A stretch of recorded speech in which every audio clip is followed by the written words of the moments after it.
Hello people, we all know how important reading is.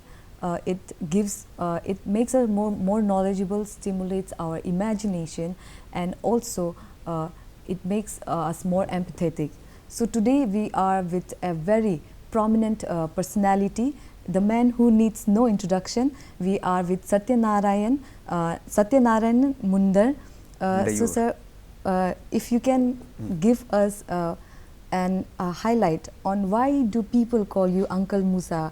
You are fondly known as Uncle Moosa in Arunachal and in the whole nation. So tell us why do people call you Uncle Moosa? Ms. Soni, it's very nice to be here, and hearty greetings to all viewers of DD Arun Prabha. Since my name is very long, the best way to connect with young people is to have a small name. So that is how the Uncle Moosa has been there, and that has been my pen name. Yeah, okay. So also telling my viewers, he is a Padma Shri Awardee who got his award on 2020, if I'm not wrong. He has devoted his 43 years of life on to inculcate reading to the students and also to the youths. So moving on with that, we want to know if you have dedicated your whole life, we want to know if there is any change, if there is any change you have brought to the youths, also to the students, to inculcate reading. Is there any change? Is there actually a practical change here in Arunachal? Mostly you have worked in Lohit and Dibang Valley district. Tell us more on that.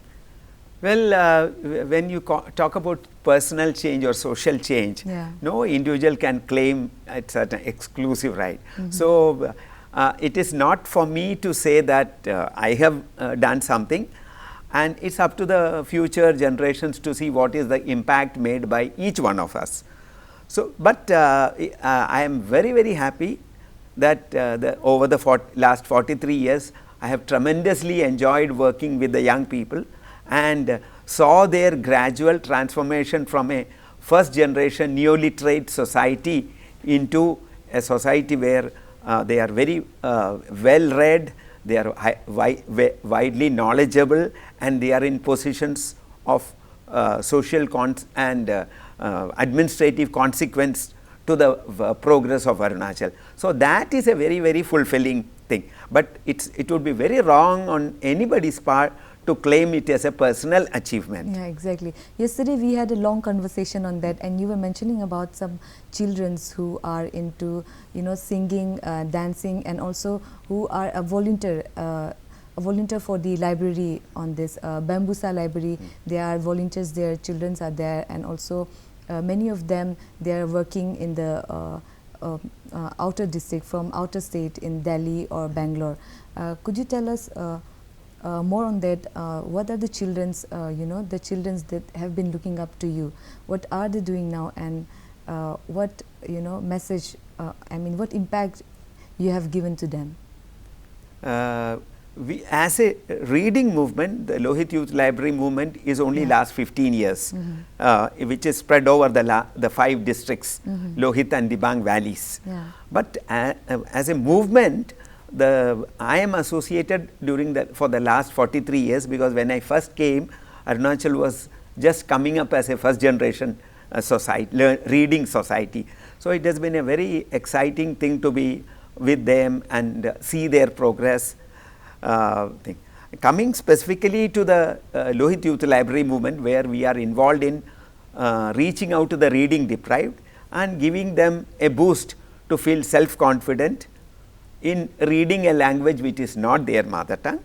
I would say that the ones who have felt inspired have really done a lot in taking it forward and also to sharing with the other less deprived. We have a motto, or we have a saying that each one can help many to read. See, each one can teach many. In that same way, each one can help many. This is exactly the model which would serve a state like Arunachal Pradesh, where the population is so scattered and it is very thin, and it is not possible for any agency, let alone the government, to bring the benefits of reading to each and every section. The only way is by mass mobilization, mass participation. So, we have done in a small way, worked and have seen a small group of volunteers, maybe 40-50 of them, who in turn have been able to contribute something to their immediate neighborhood or immediate community.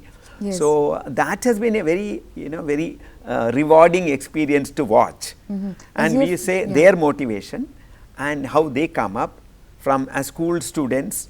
Now they have many of them have completed their post graduation, some of them are working in social activities. So, this is a very happy thing, and this is a model which Arunachal, not only Arunachal, I would say any part of India can very much benefit. Each individual can spread the joy of reading to the other, a few others around them. Yes, as you have also mentioned, to emphasize on the local languages, we will come back to that, but before that, can we know why are you focused on this Lohit district and the Dibang Valley? You have started your journey from Lohit district and you have built libraries now in 6 units, if I am not wrong. So, how is the journey? Why did you take the Lohit and Dibang Valley district? Well, that I would say is only just an providential accident. Otherwise, there is no particular reason why it should have been. In fact, I have been traveling all over Arunachal, all the districts, the then districts when I came, and we have got friends from all the districts and we have worked them, and many of them are very close even today. So, that should not have been any particular reason to why only Lohit or the thing. I would say only it is an accident that when I felt that institutionalized way of promoting reading. Yeah, was there a good relation between the people of Lohit and you, that you became so comfortable and you thought that the people of Lohit should know how important reading is? So, you have built a library in there. No, not at all. There was no particular connection nor particular affiliation.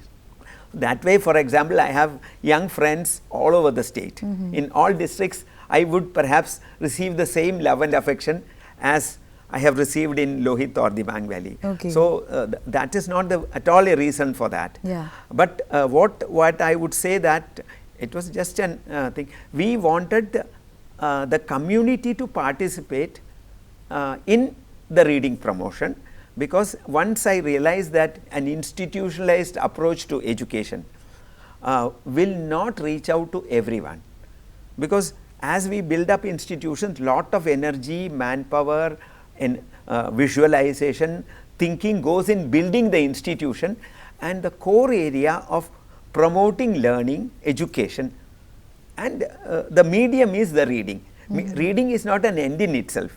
Yeah. It is not that we want everyone to become readers and then sit quiet. We want reading should be a pathway to transform their life to a better life. Or better individual, better human being. So, reading is only a medium. So, when I felt that institutionalized working will reach out to only certain section of the young people within the institution, it was very important that we should reach out, come out of into the community and try to bring the benefits to the entire thing. As you know, Arunachal today 71% of the young people are studying in government schools. So, if we leave them out and concentrate on the 30% or so, or 29%, that will be a great injustice. We are leaving out the 71%, the most important thing, who should produce the future leaders, future decision makers of the state or our own destiny. So, we must do something. Every educated human being has some social responsibility. I would call it, it's like a CSR of an individual, so we can call it ISR. So, this idea attracted me very much. So, why not I do something? And then incidentally it was so happened that there was a welcome from, in fact I didn't start from Lohit. Instead of my work started from the lower Dibang Valley or then Dibang Valley. That you can say it can be a historical reason, because when I first came to Arunachal, the first place I visited was rowing, and I fell in love with the place and the people, and an emotional connection was there. So, obviously I started with that. So that connection continues, but when the library movement wanted to grow, and then the little libraries we thought of visualizing, then it so happened that we were very fortunate to have a very proactive and a very dynamic and visionary deputy commissioner. The present commissioner Prashant Lokhande ji, he was the DC. So he invited us, Satyanarayan ji, come and work in Lohit.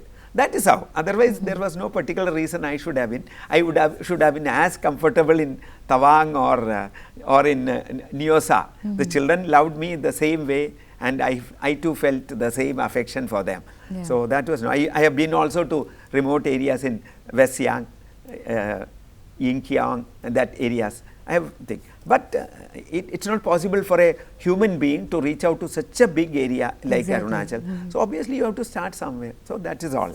Yeah. Okay. So you have also you have already told us how important reading is, and you have built a library. You are the coordinator of the youth library movement, and people here in Arunachal now they are implementing this. Installing libraries, open library, free libraries. Yes. As I say, like we have free library in Indira Gandhi Park, and also in Polo Park. Okay. We have free libraries now coming up. Yes. So do you think this, the library is actually working, is actually inculcating a reading habit in youths and in people? Well, the answer can be yes also, no also. Soon after NIFA got a regularized thing, the NIFA government had set up district libraries, and those days reading was the only platform for entertainment. There was nothing else was there. Yes. So obviously every person who could read went to the library, and there was a very lively, it became a lively center of interaction among the educated people, coming up young people. So the elders used to guide. So it was that. But then over the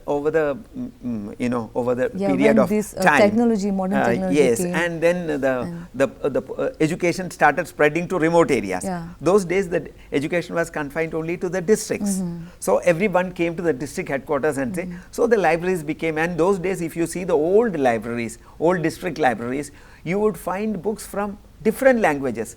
I have seen books of Tamil, Malayalam, then Marathi, Bengali, all languages. That means it served the entire interest of the entire people then living in Arunachal.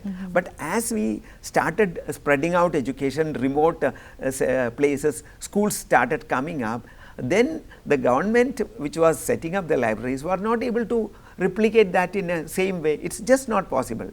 So there human intervention or a voluntary intervention is required. Yeah. That is where we thought that we must start with little libraries and create an ambience or an environment where people can come together and think there. Yeah. So as every decade goes, there are changes. People's interesting. When I came in 79, newspapers were hardly available. There were hardly any newspapers. The Echo of Arunachal came out only in 1980, first newspaper from Arunachal. But then a national newspaper had to come. It was so difficult. It was was take not a week. Yeah, it used to come week, and it was available probably only in a few towns, not even every town. Yes. And so obviously the thing today and later on 90s and after 2000, you found that every district headquarters is getting newspapers from Chennai, Calcutta, Bombay, Mumbai, Delhi, everywhere. So you used to get again till this corona, all the district headquarters were that way very comfortable. Lot of reading material was available.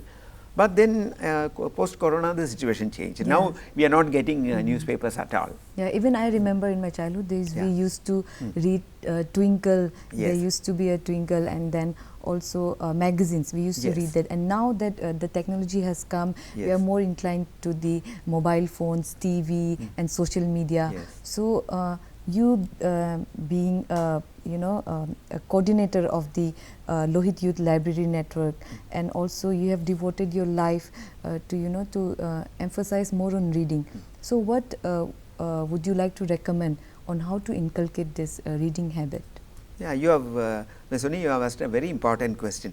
Technology has been part of our life. It has never been an abstraction. There were no buses, and buses came. There were no aircraft. We have got aeroplanes coming to Teju, Pasigat. Now it's going to come to Itanagar. So technology has been supporting man. So is the case with Arunachal people. So we have to accept technology as an aid or a supporting thing.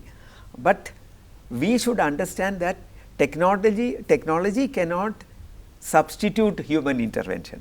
So human intervention means a reader goes through a number of books, selects what he wants to read, how he wants to read, when he wants to read. He has lot of decision making opportunities. But in case of technology, that's not there.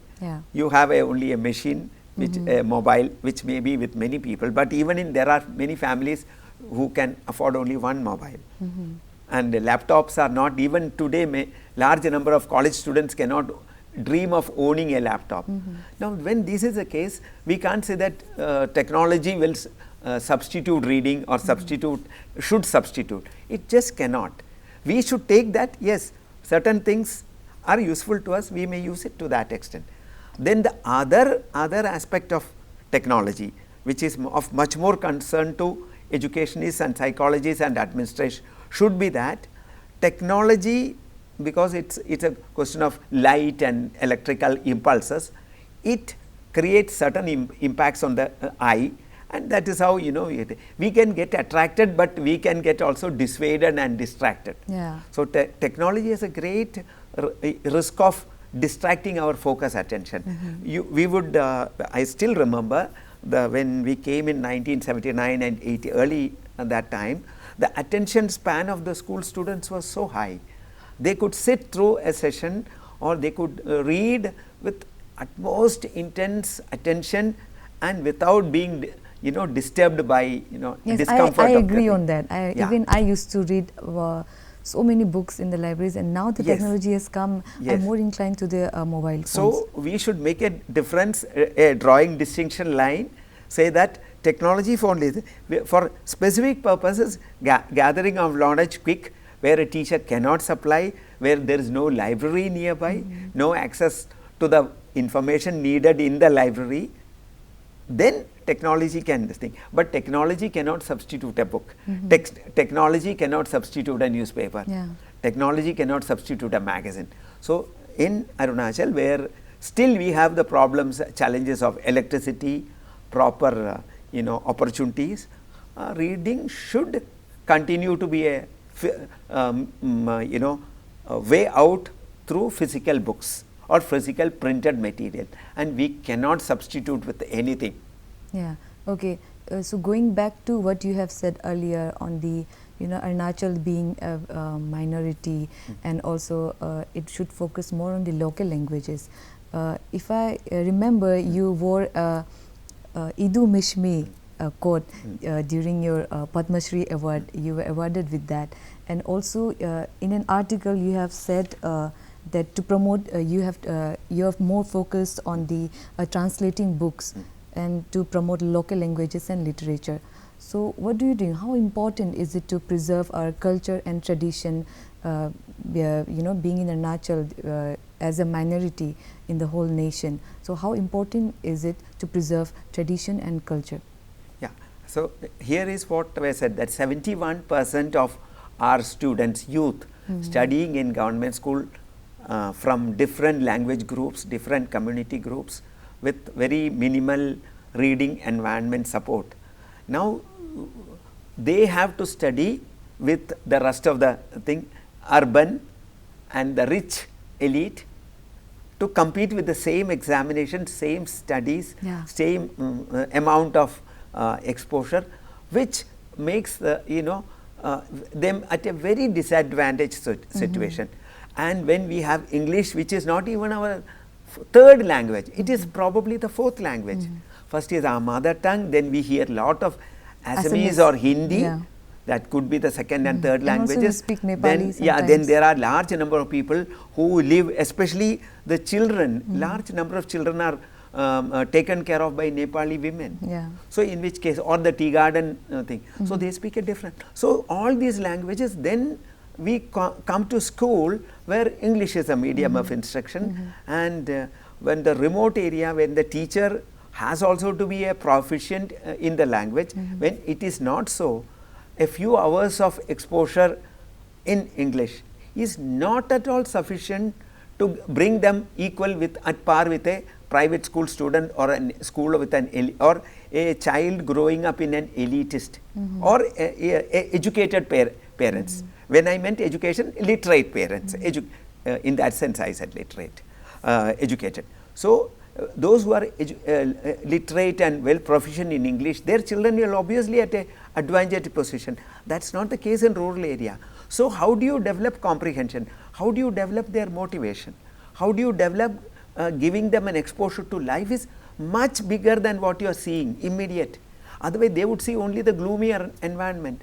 There are no opportunities in their school. There are no opportunities for them to get new ideas from books. They do not have libraries, no newspaper reach them.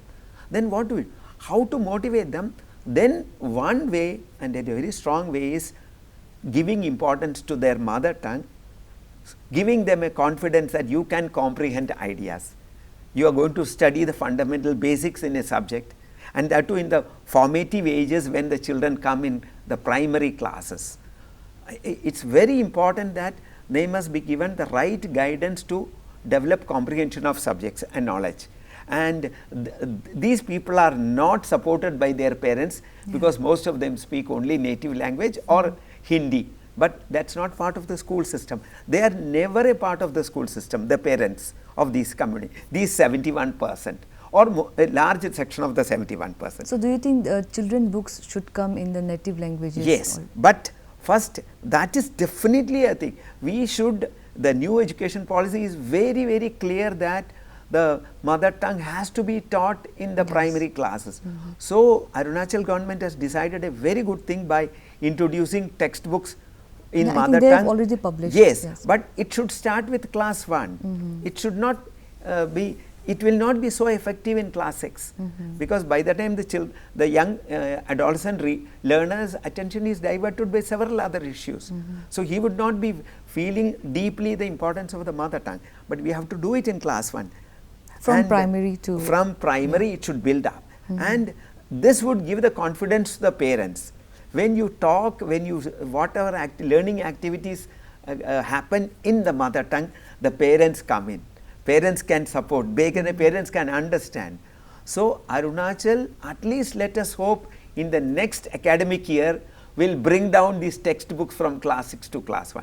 That is one dream I have been looking forward to see, and I hope the educated elite, the administrators, the leaders and the academicians would try to, and the community based organization leaders would try to bring down this textbook from class 6 to class 1, because the book is prepared for a class 1 level, first learner, and very beautifully within 3-4 years we can have a very reading and a very, very sensitive young one generation of young learners who with a better comprehension can learn better English or Hindi. And it has been proved that multilingual learners are always proficient in learning another language. Yes, yes. You can, even within India itself, you can see the people from the Gujarat, the Marwadi communities, then the Kannadiga, the Kamas and the Konkanis, they are proficient in several languages. How? Wherever they go, they pick it up. Yeah. So, we have that capacity to learn many languages, but unfortunately we are neglecting our mother tongue in the school system, and no mention of Arunachal or our languages come in the formal system of academic work which is going on now. It is high time the Arunachal government starts making education focused to our own aspirations, our own needs. Yeah. And so, for that there should be a mass movement to reading promotion. Only when the community takes forward the message of reading, and community should have books. So, books have to be brought out in mother tongue, not very, very big books, small books will do. Initially small books which will attract. Textbook is not going to attract. Did you remember what textbook you learned a couple of years back? No. Once the exam is, we don't remember. Yeah. But the storybook we would have read in when we were in class 1, 2. You can always remember very well. It connects with you emotionally. It makes a deep impact in your mind. The storybooks attract you. But our 71% of the children who study in government, or maybe more also, this group is totally deprived of that support. And we the educated people, the cream of Arunachal's privileged people who speak and who have got good education in thing, don't we have a social responsibility? So let us all try to bring out that ISR little bit in us. That's what we are trying to do. This is the message we are trying to give through the Lohit Youth Library. So Uncle Moosa dreams by the next academic year, the mother tongue language, the textbook should be published from class 1 rather than class 6. He has praised the new education policy. However, he has also emphasized on the quality, a little adjustment in the primary classes. On that note, it brings us to the end of the part 1 in conversation with Uncle Moosa. Please stay tuned with Arun Prabha to know more on Uncle Moosa towards reading Arunachal.